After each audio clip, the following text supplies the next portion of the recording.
A cloud of dust trailed the stagecoach as it rumbled into Silverdale, the late afternoon sun casting long shadows across the main street of the small Wyoming town in the summer of 1878. Jasmine Valero clutched her daughter's hand tightly as the coach came to a stop, her heart pounding with equal measures of hope and dread. 3 years had passed since she'd last set foot in this place, and she had returned with nothing but a worn carpetbag, a 4-year-old daughter, and a desperate need for a new beginning. "Come along, Lily," Jasmine said softly, helping her daughter down from the coach. The child's dark curls bounced as she jumped to the ground, her small hand instinctively reaching for the silver locket that hung around her neck. It was too big for her small frame, but she refused to be parted from it, clutching it like a talisman whenever she felt afraid. Silverdale hadn't changed much. The dusty main street was lined with the same weathered buildings: the general store, the saloon, the blacksmith, and at the far end, the small church with its white steeple piercing the vast blue sky. Jasmine pulled her shawl tighter around her shoulders, ignoring the curious glances from townsfolk who didn't immediately recognize her. "Mama, I'm hungry," Lily whispered, tugging at Jasmine's skirt. "We'll find something to eat soon, sweetheart," Jasmine promised, though she wasn't sure how she would keep that promise. The few coins in her purse wouldn't last long, and she had no guarantee that Mrs. Patterson would still be willing to hire her at the boarding house after all this time.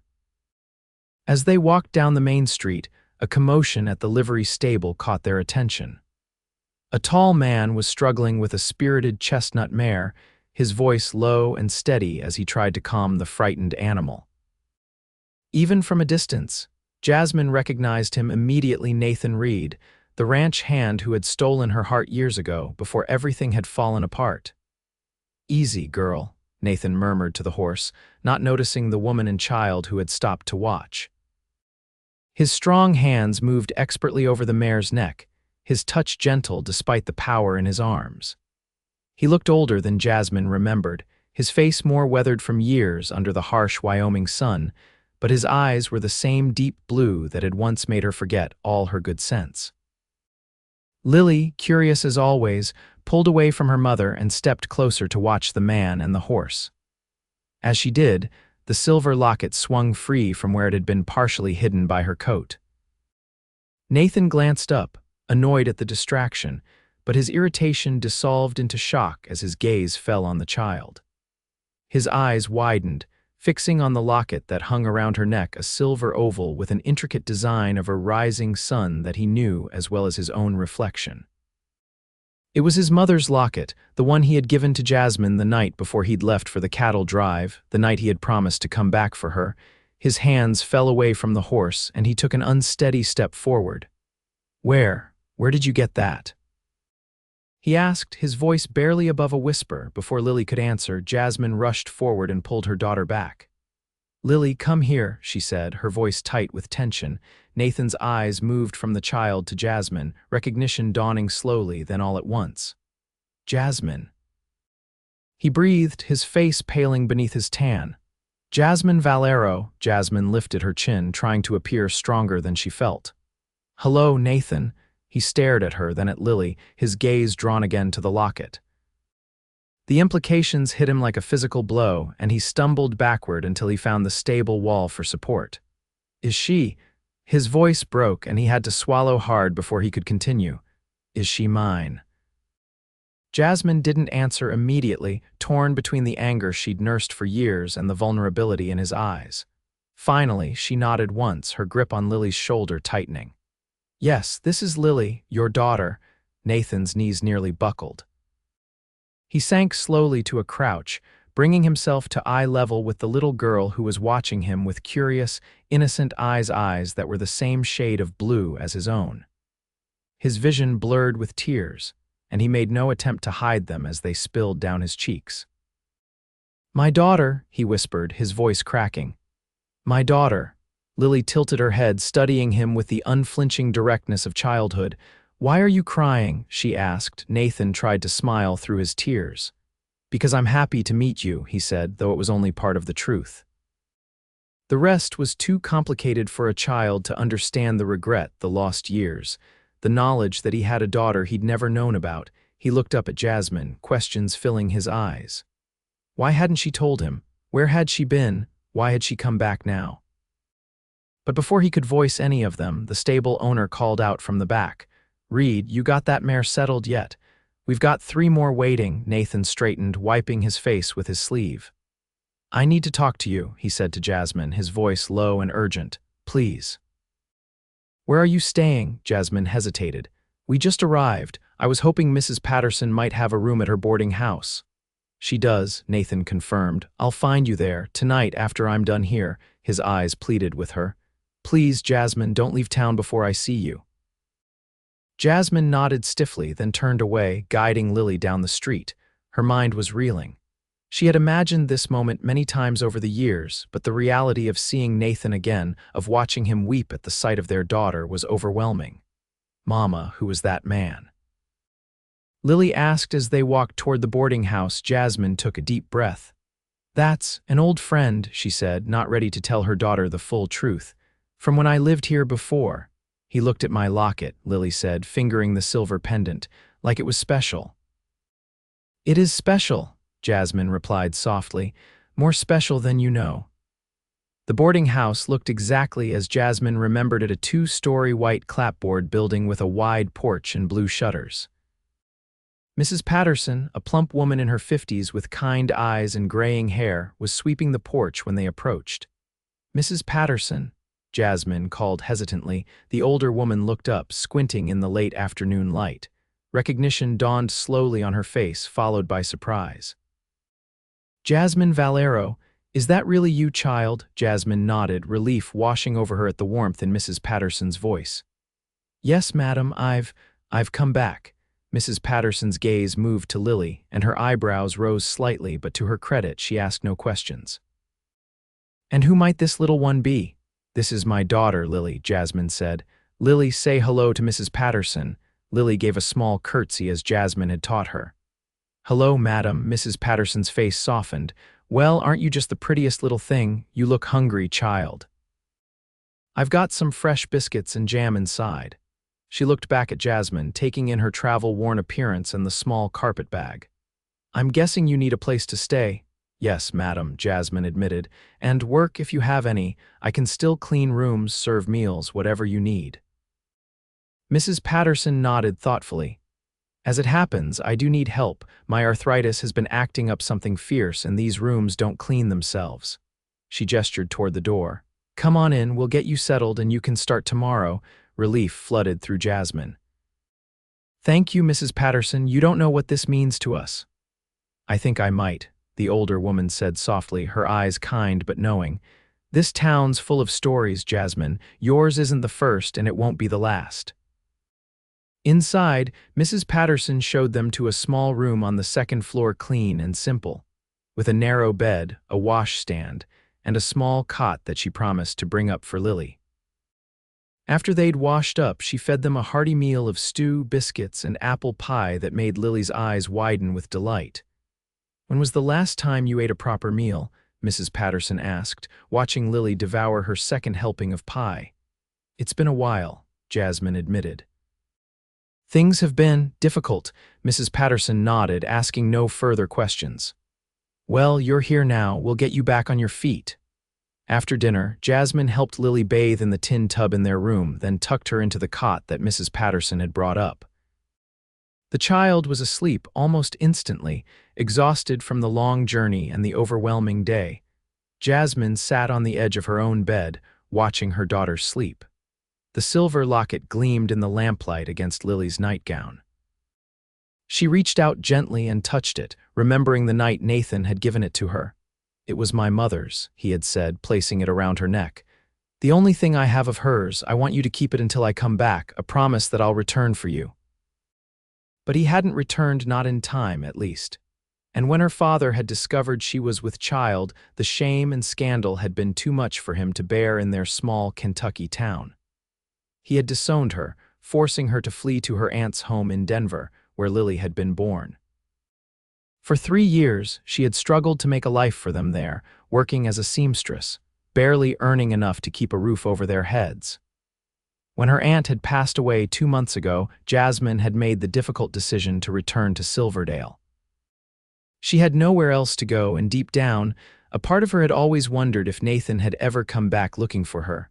A soft knock at the door pulled her from her thoughts. Her heart jumped, knowing who it must be.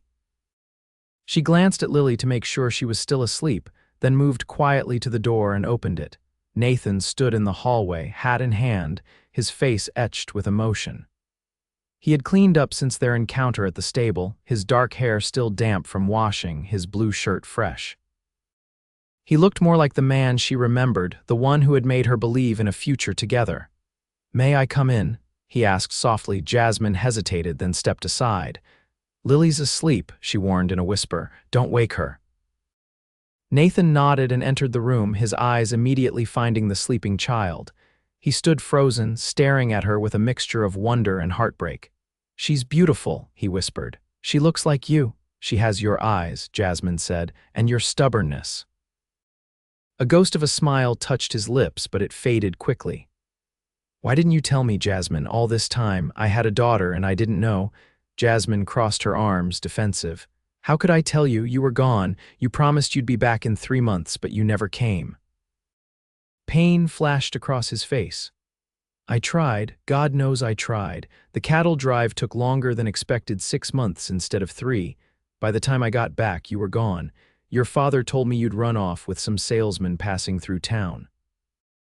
Said you'd left my locket behind because you didn't want any reminders." Jasmine's eyes widened. "That's not true. I never left your locket. I wore it every day until—" She trailed off, the pieces falling into place. "My father must have taken it from my room after he threw me out." "He must have given it back to you." Nathan shook his head, confusion evident. "He didn't give it to me. He said you'd thrown it away. I searched everywhere for it, tore apart the whole town looking for that locket. It was all I had left of both of you." "Then how?" Jasmine looked over at Lily, realization dawning. "Mrs. Walker, my father's housekeeper. She was the only one who was kind to me when I left. She must have found it and kept it for me." She turned back to Nathan. "But I never received it. How did Lily end up with it?" Nathan ran a hand through his hair, frustration evident. "I don't know, but it's definitely my mother's locket. I'd recognize it anywhere." He moved closer to her, his voice dropping. "Jasmine, where have you been all this time? I looked for you. For years I looked." "Denver," she said quietly. "I went to stay with my aunt. After Lily was born, I took in sewing to make ends meet. When Aunt Margaret died 2 months ago, I had nowhere else to go." She met his eyes. "I never thought I'd see you again. I thought you'd forgotten about me." "Forget you?" Nathan's voice broke. "How could I forget you? You were everything to me." He reached for her hand, but she pulled away. "Don't," she whispered. "It's been too long, Nathan. Too much has happened." "I know," he acknowledged, dropping his hand. "But she's my daughter, Jasmine. I've missed 4 years of her life already. I don't want to miss any more." Jasmine looked at Lily, sleeping peacefully, unaware of the emotional storm brewing around her. "What do you want from me, Nathan?" "A chance," he said simply. "A chance to know my daughter, a chance to show you that I never stopped caring." He swallowed hard. "I have a small ranch now, just outside town. Nothing fancy, but it's mine. I've been building it these past few years, always hoping." He trailed off, unable to finish the thought.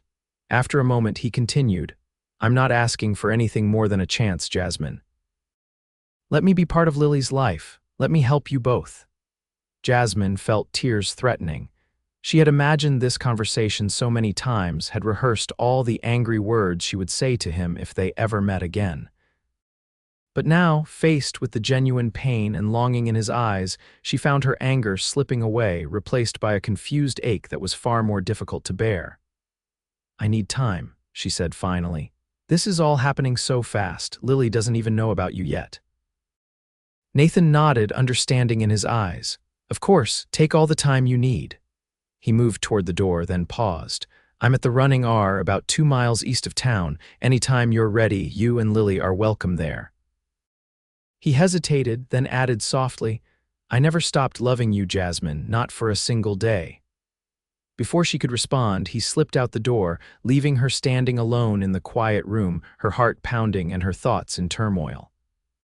The next morning, Jasmine woke to find Lily already up, sitting on the floor and playing with the silver locket. She watched her daughter for a moment, marveling at how much she looked like Nathan when she concentrated, her brow furrowed in the same way his would when he was deep in thought. "Good morning, sweetheart," Jasmine said, sitting up. Lily looked up with a bright smile. "Mama, can we go see the horses today? The man at the stable had a pretty one." Jasmine's heart skipped a beat at the mention of Nathan. "Maybe later, darling. First, Mama has to work. Mrs. Patterson is giving us a place to stay, but I need to help her clean the rooms." Lily's face fell slightly, but she nodded with the resilience of childhood. "Can I help too?"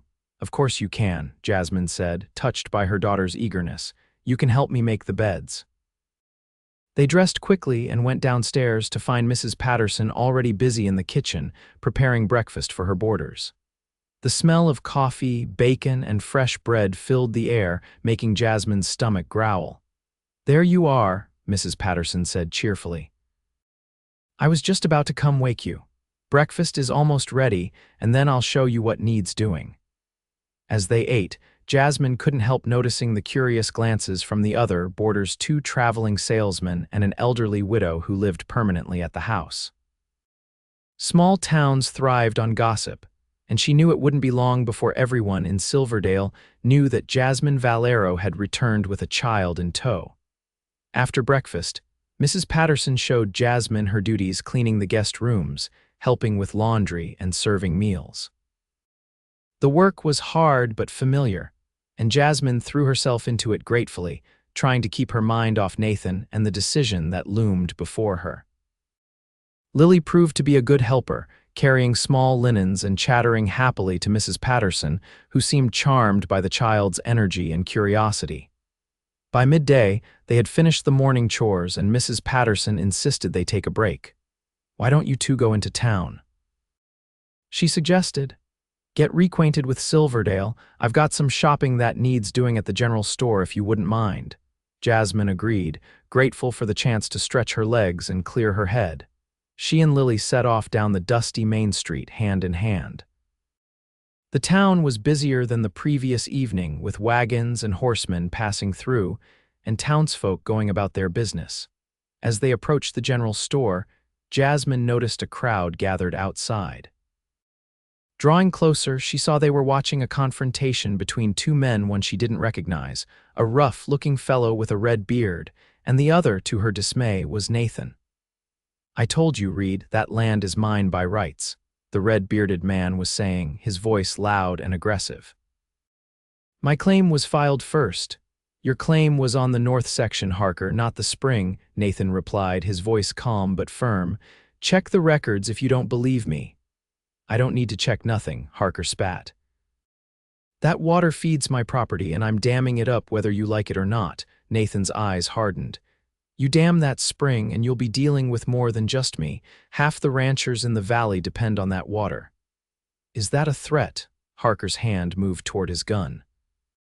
Jasmine instinctively pulled Lily behind her, heart racing. But before the situation could escalate further, a commanding voice cut through the tension. "That's enough, gentlemen." Sheriff Thomas Warren, a tall man with iron-gray hair and a no-nonsense demeanor, pushed through the crowd. "Take your hands off your weapons, both of you. This is a civil matter and we'll settle it civilly." Harker glared but moved his hand away from his gun. "This ain't over, Reed," he growled before stalking away down the street. The sheriff turned to Nathan. "You all right?" Nathan nodded, his jaw tight. "Fine, Sheriff, just the usual disagreement over water rights." "Well, keep it legal," the sheriff warned. "I don't want any shooting in my town." He tipped his hat and walked back toward his office. As the crowd dispersed, Nathan's gaze found Jasmine and Lily standing near the general store. His face softened immediately, and he walked toward them, concern evident in his eyes. "I'm sorry you had to see that," he said quietly. "Harker's been causing trouble ever since he moved into the valley last year." "It looked serious," Jasmine said, still shaken by how quickly the confrontation had nearly turned violent. Nathan shrugged. "Water disputes always are out here. But the sheriff will make sure the legal boundaries are respected." He crouched down to Lily's level. "Hello again, Miss Lily. Are you and your mama exploring the town today? Lily nodded, suddenly shy. We're going to the store, she said, peeking out from behind Jasmine's skirt. That sounds like a fine adventure, Nathan said with a smile. The store has penny candy, you know. Lily's eyes widened. Really, Nathan confirmed. And I happen to know that Mr. Wilson just got in some peppermint sticks yesterday. Lily looked up at her mother, excitement replacing her shyness. Can we get candy, Mama, please? Jasmine hesitated, aware of how little money they had, but Nathan spoke before she could. It would be my pleasure to treat you both, he said, his eyes meeting Jasmine's, silently asking permission. After a moment, Jasmine nodded. That's very kind of you, Nathan.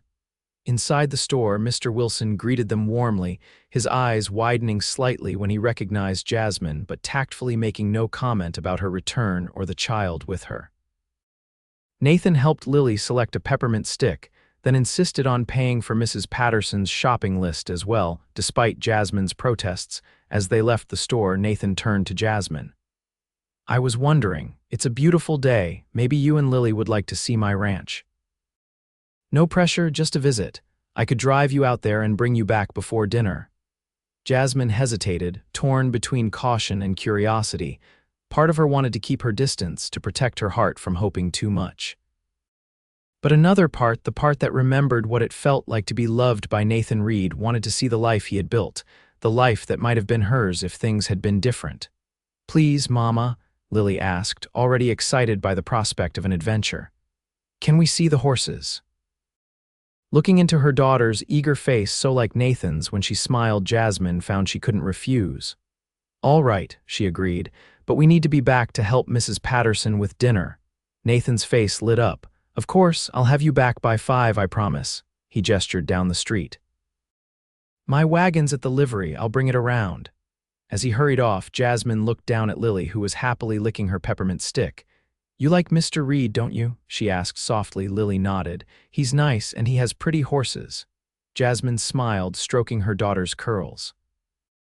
Yes, he does. Nathan returned shortly with a wagon pulled by 2 well-groomed bay horses. He helped them up onto the seat, making sure Lily was secure between them, then clicked to the horses and headed out of town. The road followed a winding creek for about 2 miles before turning up a gentle slope. As they crested the hill, a small valley opened up before them, and in its center sat Nathan's ranch, the Running R.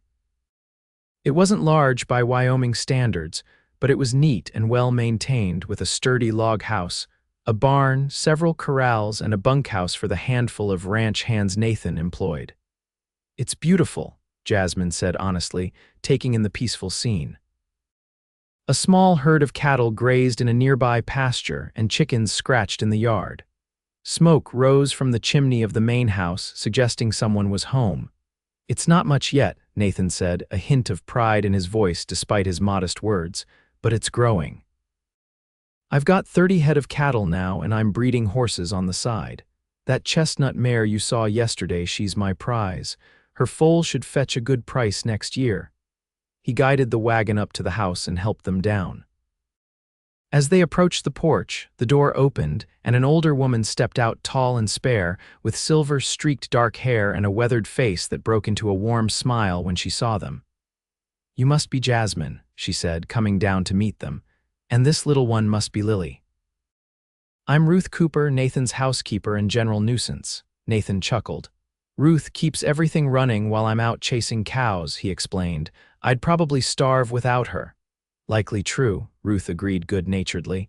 He can rope a steer but burn water. She beckoned them inside. Come in, come in. I've got fresh lemonade and cookies cooling. The interior of the house was simple but comfortable, with solid furniture, braided rugs on the plank floors, and curtains at the windows. It was clearly a man's house, but Ruth's touch could be seen in the small details: wildflowers in a jar on the table, a patchwork quilt thrown over the back of a chair, the spotless condition of everything. This is lovely, Jasmine said, taking it all in. She could see that Nathan had built this place with care, putting down roots and planning for a future. Nathan, why don't you show them around while I finish up in the kitchen? Ruth suggested. Lily might like to see the new kittens in the barn. Kittens, Lily's eyes lit up. Can we see them, Mama, please? Jasmine nodded, unable to resist her daughter's excitement. Of course. Nathan led them outside and across the yard to the barn, a large structure with double doors standing open to the afternoon sun. Inside, it was cool and smelled of hay and horses. Several stalls lined one side, most occupied by horses that nickered softly as they entered. The kittens are over here, Nathan said, leading them to a corner where a gray tabby cat was curled up with 4 small kittens in a nest of straw. Their mama is our best mouser. Those little ones will earn their keep when they're bigger. Lily knelt beside the nest, her face alight with wonder. They're so tiny, she whispered. They're just 3 weeks old, Nathan explained, crouching beside her. Still too young to leave their mama, but they're getting more adventurous every day. As Lily gently stroked one of the kittens under the watchful eye of the mother cat, Jasmine looked around the barn, noting the orderly arrangement of tack and tools, the clean stalls, the quality of the horses. Everything spoke of care and attention to detail. You've built something good here, she said quietly to Nathan. He looked up at her, hope in his eyes.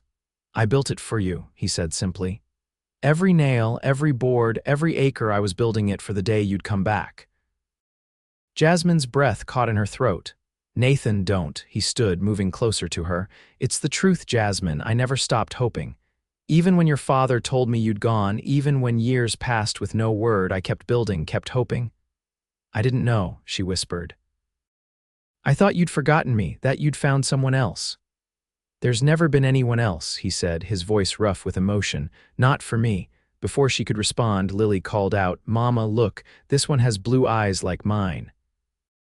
The moment broken, Jasmine moved to her daughter's side, kneeling to see the small white kitten with startling blue eyes that Lily was pointing to. Yes, he does, she agreed, grateful for the distraction. They spent the next hour exploring the ranch, with Nathan showing them the spring that was the source of his dispute with Harker, the vegetable garden Ruth maintained, and the special corral where he worked with young horses. Throughout it all, he was patient with Lily's endless questions, answering each one seriously and showing her small things that would interest a child: a bird's nest, a toad hiding under a water trough, the smooth stones in the creek bed. Watching them together, Jasmine felt an ache in her heart. This was what Lily had been missing: a father who would teach her about the world with gentle patience, who would look at her with love and pride. And it was what Nathan had been missing too: the chance to know his daughter, to be part of her life from the beginning. When they returned to the house, Ruth had prepared a small feast: fried chicken, biscuits, fresh vegetables from the garden, and a cherry pie that made Lily's eyes widen with delight. You didn't need to go to all this trouble, Jasmine protested, embarrassed by the older woman's generosity. Ruth waved away her concern. It's no trouble at all. We don't get many visitors out here, especially not pretty ones. She winked at Lily, who giggled. Besides, I've been wanting to meet you both for a long time. You have? Jasmine asked, surprised. Ruth nodded, her eyes kind but knowing. Nathan's talked about you for years, and when he came home last night and told me about finding you and Lily in town. Well, I've never seen him so shaken up, not even when that bull nearly gored him last spring. After they'd eaten, with the afternoon growing late, Nathan reluctantly admitted it was time to take them back to town. Lily, tired from the excitement of the day, fell asleep on the wagon ride, her head resting against Jasmine's arm. She's wonderful, Nathan said softly, glancing at the sleeping child. So bright and curious, she is, Jasmine agreed. She's been the light of my life these past 4 years. They rode in silence for a while, each lost in their own thoughts, until Nathan spoke again. Jasmine, I know it's too soon to ask, but what happens now, with us, with Lily? Jasmine sighed, looking down at their daughter. I don't know, Nathan. Part of me wants to trust you again, to believe that we could somehow make a family after all this time, but another part is afraid. So much has happened, so many years lost. We can't get those years back, Nathan acknowledged, but we have now, we have the future. He reached across Lily to take Jasmine's hand. I'm not asking for everything all at once, just a chance to be in both your lives. Jasmine didn't pull her hand away. Lily needs to know who you are. I need to tell her that you're her father. Hope flared in Nathan's eyes. When? Soon, Jasmine promised. Let me find the right moment, the right words. When they reached the boarding house, Nathan carried the still sleeping Lily up to their room, laying her gently on the cot. He stood looking down at her for a long moment, his expression a mixture of wonder and regret for all the moments he had missed. "Thank you for today," Jasmine said softly as they stepped back into the hallway. "It meant a lot to Lily and to me." "Can I see you both again tomorrow?" Nathan asked. "I'd like to show Lily the pond on my property. There are frogs there she might enjoy catching." Jasmine smiled, imagining her daughter's delight. "She'd love that, but I need to work for Mrs. Patterson. I can't just go," Mrs. Patterson's voice interrupted from the stairs. The older woman climbed the last few steps, a knowing smile on her face. "You've earned a day off already, Jasmine." "The rooms can wait." Jasmine blushed, realizing that Mrs. Patterson had likely heard enough to understand the situation. "Thank you, but I couldn't." "You can and you will," Mrs. Patterson insisted. "That child deserves a day with both her parents." She gave Nathan a stern look. "You bring them back at a decent hour, young man, and mind you take care of them." Nathan nodded solemnly. "Yes, madam, you have my word." After Mrs. Patterson had gone back downstairs, Nathan turned to Jasmine, his eyes serious. "I should go, but I'll be back tomorrow morning if that's all right." "It's all right," Jasmine said, surprised to realize how much she was looking forward to it. He hesitated, then leaned forward and brushed his lips lightly against her cheek. "Good night, Jasmine," he whispered, then turned and walked away, his footsteps echoing down the hallway. Jasmine touched her cheek where his lips had been, a confusing mixture of emotions swirling through her. Despite all her resolutions to keep her distance, to protect her heart, she could feel the walls she'd built beginning to crumble.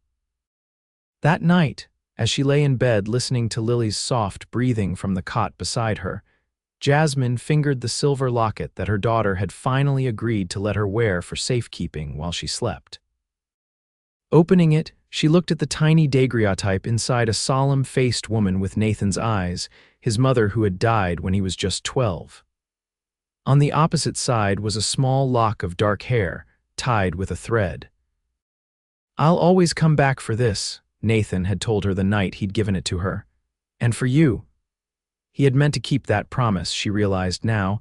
It wasn't his fault that circumstances and her father's lies had kept them apart.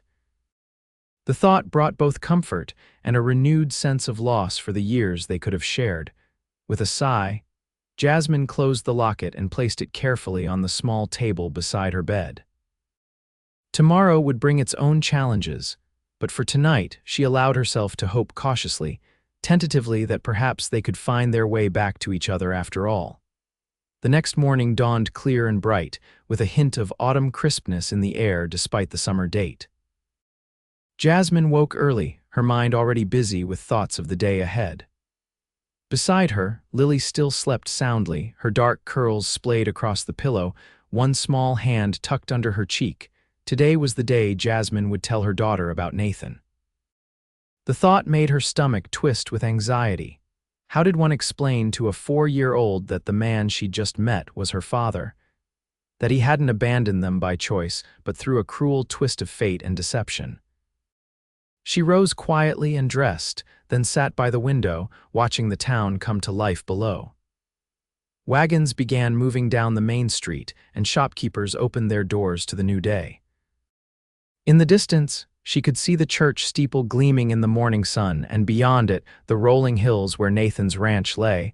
A soft knock at the door startled her from her thoughts. It was too early for Nathan, she knew. Opening the door, she found Mrs. Patterson holding a tray with breakfast: fresh bread, butter, jam, and 2 mugs of milk. "Thought you might want to eat up here this morning," the older woman said kindly. "Give you some time to prepare for your day." Jasmine took the tray gratefully. "Thank you, Mrs. Patterson, for everything." Mrs. Patterson waved away her thanks. "No need for that. I remember when you first came to town, Jasmine, just 18, so full of hope and dreams. You worked hard for me then, and I know you will now." She paused, her expression growing more serious. Nathan Reed is a good man, one of the best in these parts. Whatever happened between you two before, I hope you'll give him a chance to make it right." Jasmine nodded, touched by the woman's concern. "I'm trying to," she admitted. "It's just complicated." "Life usually is," Mrs. Patterson agreed with a smile, "but sometimes the most complicated things turn out to be the most worthwhile." She patted Jasmine's arm. "Now eat your breakfast. That cowboy of yours will be here soon enough." After Mrs. Patterson left, Jasmine gently woke Lily and helped her dress in her best pinafore over a simple blue dress. As they ate breakfast, Jasmine tried to find the words to explain about Nathan, but every beginning she thought of seemed inadequate. In the end, it was Lily who gave her the opening she needed. "Mama, is Mr. Reed going to show me the frogs today?" she asked, her face smeared with jam despite Jasmine's best efforts with a napkin. "Yes, sweetheart, he is," Jasmine replied, wiping her daughter's face. "But before he comes, there's something important I need to tell you about him." Lily looked up, curious. "What is it?" Jasmine took a deep breath. "Do you remember how you asked me once about your papa, and I told you he had to go away before you were born?" Lily nodded solemnly. "You said he was a cowboy and had to go on a long trip." "That's right," Jasmine said, her heart pounding. "Well, Mr. Reed, Nathan, he's your papa, Lily." Lily's eyes widened, her small face freezing in surprise. For a long moment she said nothing, and Jasmine felt panic rising in her chest. Had she handled this all wrong, "My papa?" Lily finally whispered. "Yes, sweetheart, your papa. But why didn't he tell me? Why didn't you tell me yesterday?" Jasmine took her daughter's small hands in hers. "Because it's complicated, darling. Your papa didn't know about you until he saw you wearing his locket. He didn't know where we were for a long time." Lily frowned, trying to process this information. "But he's my papa, really truly," Jasmine confirmed. "That's why you have his blue eyes and his locket." Lily's hand went to her neck where the locket would usually hang. "Is that why he cried when he saw it? Because it's his?" "Yes," Jasmine said softly. "It belonged to his mama, your grandmother. He gave it to me before he went away, and I've kept it safe all this time." Lily was quiet for a moment, thinking, then she looked up, her expression suddenly worried. "Does this mean we have to live with him now? Will we leave Mrs. Patterson's house?" "No, sweetheart," Jasmine assured her quickly. "Not unless we want to someday. For now, we'll stay right here." "But I'll get to see him, my papa." The hope in her daughter's voice brought tears to Jasmine's eyes. "Yes, you'll get to see him as much as you want." A slow smile spread across Lily's face. "I have a papa," she said, as if testing the words. "A real papa who likes horses and kittens." "Yes, you do," Jasmine said, relieved by her daughter's reaction. "And he loves you very much, even though he's only just met you." "Can I call him Papa?" Lily asked. Jasmine nodded, her throat tight with emotion. "I think he'd like that very much." They were interrupted by another knock at the door.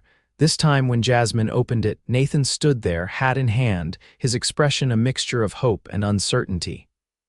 "Good morning," he said softly. "I hope I'm not too early." Before Jasmine could respond, Lily darted forward from behind her. "Papa!" she cried, launching herself at Nathan's legs. Nathan's face registered shock, then a joy so profound it seemed to transform him.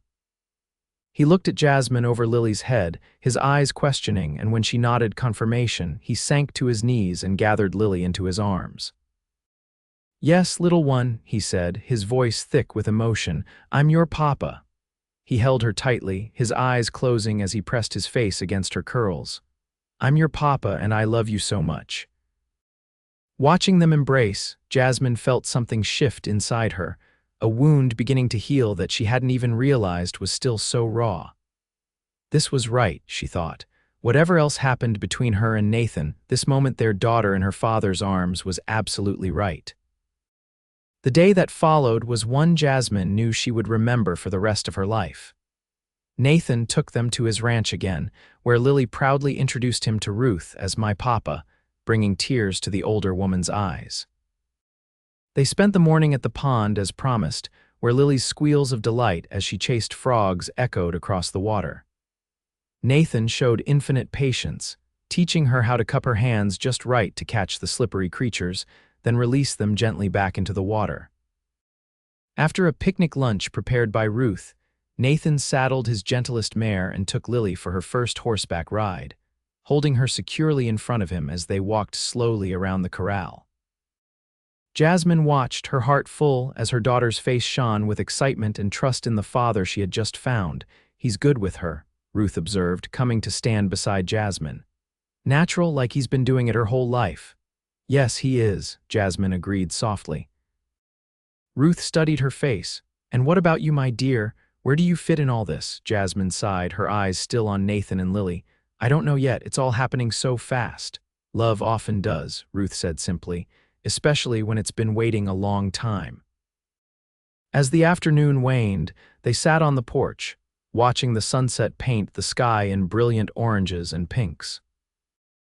Lily, exhausted from the day's adventures, had fallen asleep on a quilt Ruth had spread on the porch floor, one hand still clutching the small white kitten with blue eyes that Nathan had allowed her to bring home from the barn. "She can keep him," Nathan said, noticing Jasmine's glance at the kitten, "if you don't mind having a cat at the boarding house." "I think Mrs. Patterson will make an exception," Jasmine said with a smile. "Lily's always wanted a pet." They sat in comfortable silence for a while, the only sounds the distant lowing of cattle and the gentle creaking of Ruth's rocking chair as she knitted inside the open doorway, giving them privacy while still chaperoning. "Thank you," Nathan said finally, his voice low, "for telling her about me. For giving me this day with her." Jasmine turned to look at him, taking in the strong profile that had matured since she'd last known him, the lines at the corners of his eyes that spoke of both laughter and hardship. "She deserves to know her father," she said simply. "And you deserve to know your daughter." Nathan met her gaze, his eyes searching hers. "And what about us, Jasmine? Do we deserve another chance too?" Jasmine looked down at her hands, struggling to put her feelings into words. "I'm still cautious," she admitted. "It's been a long time, Nathan." "We're not the same people we were." "No, we're not," he agreed. "We're older, hopefully wiser. We've both lived through things we never expected." He reached over and took her hand, his touch gentle. "But some things don't change, Jasmine. The way I feel about you, that hasn't changed. If anything, it's grown stronger with time and distance." Jasmine didn't pull her hand away. "I never stopped loving you," she confessed quietly. "Even when I thought you'd forgotten me, even when I was angriest at you, I never stopped." Hope blazed in Nathan's eyes. "Then give us a chance. Not just for Lily's sake, but for ours. We lost 4 years, Jasmine. I don't want to lose any more." Before she could respond, a commotion from the yard drew their attention. A rider was approaching at speed, dust billowing behind him. As he drew closer, Jasmine recognized one of Nathan's ranch hands, a young man named Jake who had been introduced to her earlier in the day. "Boss," Jake called out as he reined in his horse. "Harker and his men are at the spring. They're building a dam just like he threatened." Nathan was on his feet instantly, his expression hardening. "How many men?" "5, including Harker," Jake reported. "They are armed, boss." Nathan turned to Jasmine, conflict evident in his face. "I need to handle this," he said, "but I promise to get you and Lily back to town." "Go," Jasmine said, understanding the seriousness of the situation. "We'll be fine here with Ruth until you return." Nathan hesitated, torn between his responsibility to protect his water rights and his desire not to leave Jasmine and Lily. "It could be dangerous," he warned. "Then take more men," Jasmine urged. "Don't try to face them alone." Nathan nodded, decision made. "Jake, ride to the bunkhouse, get Tom and Will. Tell them to bring rifles, but keep them unloaded until I say otherwise. I don't want this turning into a shooting match if we can avoid it." As Jake rode off to follow orders, Nathan crouched beside the still sleeping Lily, gently stroking her hair. "I'll be back as soon as I can," he promised, then looked up at Jasmine. "Wait for me." The question held more meaning than just the immediate situation, and Jasmine knew it. "We'll wait," she said softly. Nathan stood, determination settling over his features. "Ruth," he called to the older woman, "keep them safe while I'm gone." "You know I will," Ruth assured him, putting aside her knitting. "Now go handle that water thief before he causes any more trouble." With a final look at Jasmine and Lily, Nathan strode to the corral, saddled his horse with quick, efficient movements, and rode out to meet Jake and the other men who were coming up from the bunkhouse. Jasmine watched him go, worry tightening her chest. Water disputes could turn deadly in this part of the country, and Harker had already shown himself to be an aggressive, potentially violent man. "He'll be all right," Ruth said, coming to stand beside her. "Nathan's got a cool head on his shoulders. He won't let things get out of hand if he can help it." Jasmine nodded, wanting to believe her but unable to shake her concern. "What if Harker starts shooting? Then Nathan and his boys will defend themselves," Ruth said matter-of-factly, "but it likely won't come to that. Most men like Harker are all bluster when faced with determined opposition." She put a comforting arm around Jasmine's shoulders. "Come help me start supper. Keeping busy is the best cure for worry." In the kitchen, Jasmine found that Ruth was right. The familiar tasks of peeling potatoes and kneading dough helped calm her racing thoughts. Still, she couldn't help glancing out the window every few minutes, hoping to see Nathan returning. Lily woke as the sun was setting, momentarily confused by her surroundings but quickly delighted to find the kitten still curled beside her. "Where's Papa?" she asked, looking around the kitchen. Jasmine exchanged a glance with Ruth, uncertain how much to explain. "He had to go take care of something at the far end of the ranch," she said finally. "He'll be back soon." Lily accepted this with the easy trust of childhood, turning her attention to the kitten, whom she had decided to name Snowball despite Ruth's suggestion that Snow might be more dignified for a male cat. They had just set the table for supper when the sound of hoofbeats in the yard brought Jasmine hurrying to the door. Relief flooded through her at the sight of Nathan dismounting from his horse, apparently unharmed. His clothes were dusty and his expression grim, but he managed a smile when he saw her in the doorway. "Everything all right?" he asked as he climbed the porch steps. "We're fine," Jasmine assured him. "Lily's awake and named her kitten Snowball, but what about you? What happened with Harker?" Nathan's face darkened. He was more determined than I expected. Had his men half finished with a makeshift dam already? He ran a hand through his hair, leaving it standing on end. "We took it down, of course. Told him in no uncertain terms that if he tried again, we'd be bringing the sheriff next time." "And he accepted that?" Jasmine asked doubtfully. "Not happily," Nathan admitted. "There were some threats exchanged, but he backed down when he saw we weren't going to be intimidated." He looked beyond her to where Lily sat at the table, chattering to Ruth about her kitten. "I need to wash up before supper. I don't want to frighten Lily with all this dust and grime." After he had cleaned up, they sat down to the meal. Ruth had prepared a hearty stew with fresh bread and apple cobbler for dessert. Throughout the meal, Jasmine noticed that Nathan seemed distracted, his mind clearly still on the confrontation with Harker. When Lily asked him to tell her a story after supper, however, he pushed aside his concerns and gave her his full attention, spinning a tale about a brave little girl and her magical cat that had Lily giggling with delight. It was fully dark by the time Nathan hitched up the wagon to take them back to town. Lily, tired once more, fell asleep almost immediately, cradling Snowball in her arms. "I'm sorry about today," Nathan said as they drove through the starlit night.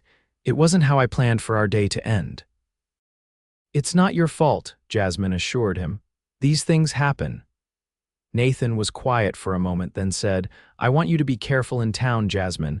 Harker was making some pretty specific threats before he left, not just against me, but against anyone close to me." Jasmine felt a chill that had nothing to do with the night air. "You think he might try to hurt us, to get at you?" "I don't think he's that far gone," Nathan said.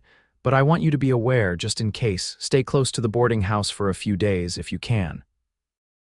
And if you see Harker or any of his men in town, stay away from them." "I will," Jasmine promised, unconsciously drawing Lily closer to her side. When they reached the boarding house, Nathan carried the sleeping Lily up to their room, Snowball still clutched in her arms. He laid her gently on the cot, then straightened, his expression serious in the lamplight.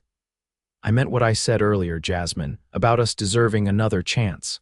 Jasmine nodded, the events of the day having clarified some things in her own mind. "I know, and I think maybe we do." Hope lit Nathan's eyes. "Does that mean?" It means I'm willing to try, Jasmine said carefully, for Lily's sake and for ours, but slowly, Nathan, we need time to get to know each other again. Time is something I have plenty of, Nathan said, moving closer to her. As long as I know you're not going to disappear again. I'm not, Jasmine promised. Silverdale is our home now. Lily and I are here to stay.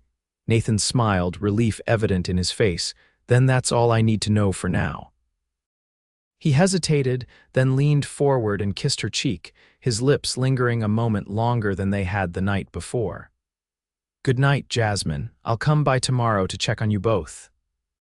After he had gone, Jasmine stood by the window, watching as he drove the wagon back down the main street toward the livery stable. Despite the worry that Harker's threats had instilled, she felt a sense of peace that had been absent for a long time. They had a real chance to be a family.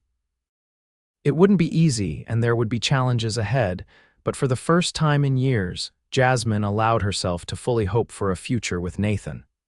The next few days settled into a pattern. Nathan would come to town each morning, spend time with Lily while Jasmine worked for Mrs. Patterson, then take them both back to the ranch in the afternoon. Lily blossomed under her father's attention, her natural shyness giving way to an exuberant affection that warmed Jasmine's heart to see. For her part, Jasmine found herself gradually lowering the defenses she had built around her heart. Each day with Nathan reminded her of why she had fallen in love with him in the first place: his kindness, his quiet strength, his unwavering integrity. And she discovered new things to love as well: the patience he showed with Lily, the respect he commanded from his ranch hands, the way he had built a life that reflected his values and dreams. There had been no sign of Harker or his men in town, and Nathan reported that the spring remained undisturbed. The tension began to ease, and Jasmine allowed herself to relax and enjoy the growing closeness between her and Nathan. One evening, about a week after their return to Silverdale, Nathan invited them to stay for supper at the ranch as usual, but asked if they might remain afterward to watch the meteor shower that was expected that night. Ruth's made up the guest room for you and Lily, he explained. It's too perfect a night to miss, and it would be too late to drive back to town afterward. Jasmine hesitated, aware of how such an arrangement might be perceived in a small town like Silverdale. I don't know, Nathan. What would people think? Ruth will be here as chaperone, Nathan assured her. And anyone who knows Ruth knows there won't be any impropriety under her watch, he smiled slightly. Besides, half the town already assumes we're heading toward marriage anyway. The word marriage hung in the air between them, neither acknowledging it directly but both aware of its significance. After a moment, Jasmine nodded. All right, for the meteor shower. That night, after Lily had been tucked into bed in the guest room, Jasmine and Nathan sat on a blanket spread on the grass behind the house, looking up at the vast canopy of stars. Ruth had joined them briefly but had retired early, claiming that her old bones needed rest, though Jasmine suspected she was giving them time alone. I used to dream about nights like this, Nathan said softly, his eyes on the heavens. When I was on the cattle drive, sleeping under the stars every night, I'd imagine you beside me, sharing the view. Jasmine glanced at him, touched by the admission. I used to look up at the moon and wonder if you were seeing it too, wherever you were. Nathan turned to face her, his expression earnest in the starlight. I never stopped looking for you, Jasmine. Even after years had passed, I'd find myself scanning crowds in Cheyenne or Denver, hoping to catch a glimpse of you. I should have tried harder to find you, Jasmine admitted. But after my father told me you'd never returned from the cattle drive, I believed you were either dead or had chosen not to come back for me. Your father had a lot to answer for, Nathan said, his voice hardening slightly, if he hadn't lied to both of us. We can't change the past, Jasmine said, placing her hand over his. But we're here now, that's what matters. Nathan looked down at their joined hands, then back up at her face. Jasmine, he said softly, I know we agreed to take things slowly, but there's something I need to ask you. Jasmine's heart quickened, sensing the importance of the moment. What is it? Instead of answering immediately, Nathan reached into his pocket and withdrew a small object. In the starlight, Jasmine could see it was a ring, a simple silver band set with a small, twinkling diamond. "I've been carrying this for 4 years," Nathan said, his voice husky with emotion. "I bought it in Denver on my way back from the cattle drive, planning to ask you to marry me the moment I saw you again." He took a deep breath. "I know it's soon, and I'll understand if you need more time. But I love you, Jasmine. I've never stopped loving you, and I want to be a proper father to Lily, to give her my name and to give you both the home and family you deserve." Jasmine stared at the ring, tears filling her eyes. "Nathan, you don't have to answer now," he said quickly. "I just wanted you to know how I feel, to know that whenever you're ready, I'll be waiting." Jasmine looked up at him, seeing the love and hope in his eyes, and in that moment, all her remaining doubts and fears seemed to fall away. "Yes," she whispered. Nathan blinked as if not quite believing what he'd heard. "Yes," a smile broke across Jasmine's face. "Yes, Nathan Reed, I will marry you." With a sound that was half laugh, half sob, Nathan pulled her into his arms, holding her as if he never intended to let her go. When he finally drew back, it was only far enough to slip the ring onto her finger, then cup her face in his hands. "May I kiss you?" he asked, his voice trembling slightly. "It's been so long." In answer, Jasmine leaned forward and pressed her lips to his. The kiss was gentle at first, tentative with the newness of rediscovery, but quickly deepened as years of separation and longing melted away. When they finally broke apart, both were breathless, and Jasmine felt a warmth spreading through her that had nothing to do with the summer night. "I love you," she whispered, resting her forehead against his. "I think I've loved you every day since I first saw you breaking that wild Mustang when I was 18 years old." Nathan smiled, his thumbs gently caressing her cheeks. "And I've loved you since you brought lemonade to the ranch hands that day and weren't afraid to tell old man Johnson that his manners were worse than his horses." Jasmine laughed at the memory, feeling lighter than she had in years. Above them, the first meteors of the shower began to streak across the sky, bright flashes of light against the darkness. "Look," Nathan said, pointing upward. "Make a wish." Jasmine watched the falling stars, but in her heart she knew she had no need for wishes anymore. Everything she had ever wanted was right here in this moment, on this blanket under the stars, with the man she loved and their daughter sleeping safely nearby. 3 weeks later, on a perfect September morning, Jasmine stood before the small white church in Silverdale, wearing a dress of pale blue silk that Mrs. Patterson and several other women from town had helped her make. In her hair were wildflowers that Lily had picked that morning, and around her neck hung the silver locket, returned to her as a wedding gift from her daughter. Beside her stood Nathan, more handsome than she had ever seen him in a new black suit, his face alight with joy as Reverend Thomas pronounced them husband and wife. When Nathan leaned down to kiss her, sealing their vows before the assembled townspeople, Jasmine felt her heart might burst with happiness. After the ceremony, they celebrated with a feast on the grounds of the Running R, with what seemed like the entire town in attendance. Mrs. Patterson had baked a 3-tier wedding cake. Ruth had prepared enough food to feed an army, and several of the ranch hands had dug a pit for a barbecue that filled the air with mouth-watering aromas. Lily, radiant in a dress that matched her mother's, ran about with the other children, Snowball trailing behind her whenever he could escape from the basket where he was supposed to be confined during the festivities. Her laughter, bright and carefree, was the sweetest music Jasmine had ever heard. As the celebration continued into the evening, with lanterns strung between the trees and a fiddler playing tunes for dancing, Nathan led Jasmine away from the crowd, toward the quiet of the porch steps.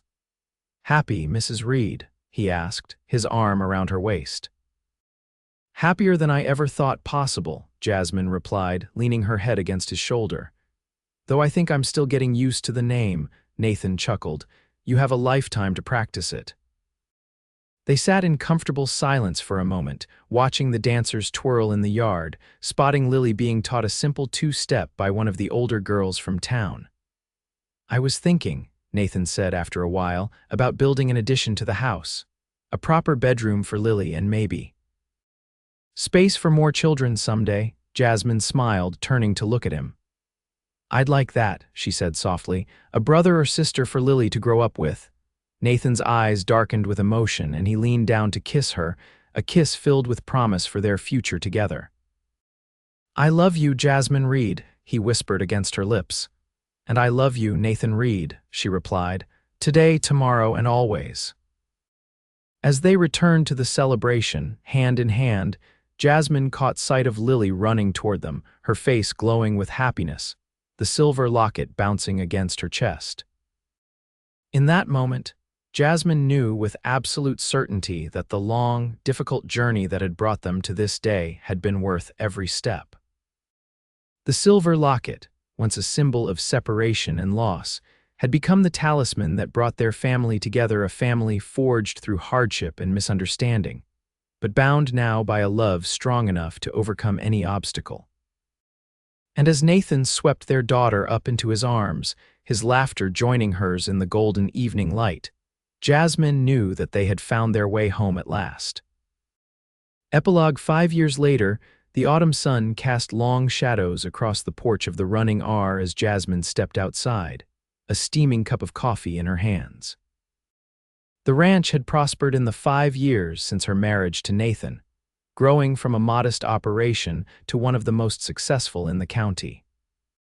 The house had grown too, with not just the addition Nathan had proposed on their wedding day, but a whole new wing added last year when their twin boys, Samuel and Joseph, were born.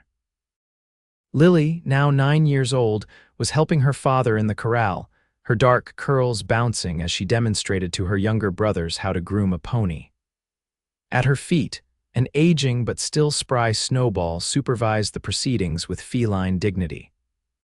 "Careful with that brush, Lily," Nathan called, his voice carrying clearly in the crisp air. "Remember how we talked about going with the grain of the hair?" "I remember, Papa," Lily replied, adjusting her technique. "Like this." "Perfect," Nathan praised, his face lighting up with the pride that never failed to warm Jasmine's heart. The sound of hoofbeats drew Jasmine's attention to the road, where a rider was approaching at a leisurely pace. She recognized Sheriff Warren, who had been re-elected 3 times since their return to Silverdale and showed no signs of retiring despite his advancing years. "Sheriff," Jasmine called in greeting as he drew near. "What brings you out our way? Nothing wrong, I hope." The sheriff dismounted, tipping his hat respectfully. "Nothing wrong at all, Mrs. Reed. Just bringing some news I thought you and Nathan might want to hear firsthand." Nathan, noticing their visitor, left the children with instructions to continue grooming and walked over to join them. "Sheriff," he said, extending his hand. "Coffee wouldn't say no," the sheriff replied with a smile, "especially if Ruth's the one who brewed it." Once they were settled on the porch with fresh coffee, the sheriff leaned back in his chair. "Thought you'd want to know Harker's leaving the territory, sold his place to the Henderson brothers from Colorado." Nathan's eyebrows rose in surprise. "After all the trouble he caused trying to keep that land, what changed his mind?" the sheriff chuckled. "Well, might have something to do with the fact that his latest attempt to divert water from not just your property, but the Wilsons too, got him a hefty fine from the territorial court. Or might be that nobody in 3 counties will do business with him anymore." He sipped his coffee appreciatively. "Either way, he's headed for California, from what I hear." "That's welcome news," Jasmine said, remembering the years of tension and occasional confrontations that had marred the otherwise happy early years of their marriage. Though Harker had never made good on his threats against Nathan's family, his presence had been a constant source of concern. "The Hendersons seem like decent folk," the sheriff continued. "Got 3 boys of their own, about Lily's age, could be good neighbors for you." Nathan nodded thoughtfully. "I'll ride over and introduce myself once they're settled in." He glanced at Jasmine, a smile playing at the corners of his mouth. "Maybe invite them for Sunday dinner in a few weeks." Jasmine returned his smile, knowing what he was thinking. Their home had become a gathering place for friends and neighbors, with Ruth presiding over the kitchen and Jasmine hosting with a grace that had earned her the respect and affection of the community. "Of course," she agreed. "New neighbors are always welcome at our table." After the sheriff had finished his coffee and ridden back to town, Nathan and Jasmine stood together at the porch railing, watching as Lily led her little brothers in a game of tag around the yard, their laughter floating on the autumn breeze. "Did you ever imagine this?" Nathan asked softly, his arm around her waist. "That day when you stepped off the stagecoach with Lily, did you ever think we'd have all this?" Jasmine leaned into his embrace, reflecting on the journey that had brought them here, the misunderstandings and separations, the joy of reunion, the building of a life together. "I hoped," she admitted. "Even when I was most afraid to, a part of me always hoped."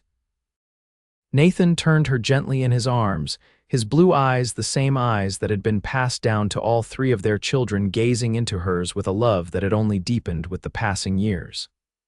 "Thank you," he said, his voice husky with emotion, "for coming back, for giving me a second chance. For our family." Jasmine reached up to touch his face, her wedding ring catching the late afternoon sunlight. "Thank you for waiting," she whispered, "for never giving up on us." As they stood there, wrapped in each other's arms with the sounds of their children's play surrounding them, Jasmine felt the familiar weight of the silver locket against her chest, the talisman that had guided their daughter back to her father, that had reunited two hearts that had never truly been separated despite years and distance. The locket no longer represented loss and longing. Now, it was a symbol of their enduring love, a tangible reminder of the promise that had been kept against all odds, the promise that Nathan would always come back for the locket and for her. And as he lowered his lips to hers in a kiss that still held all the tenderness and passion of their first, Jasmine knew with absolute certainty that some promises were meant to last forever.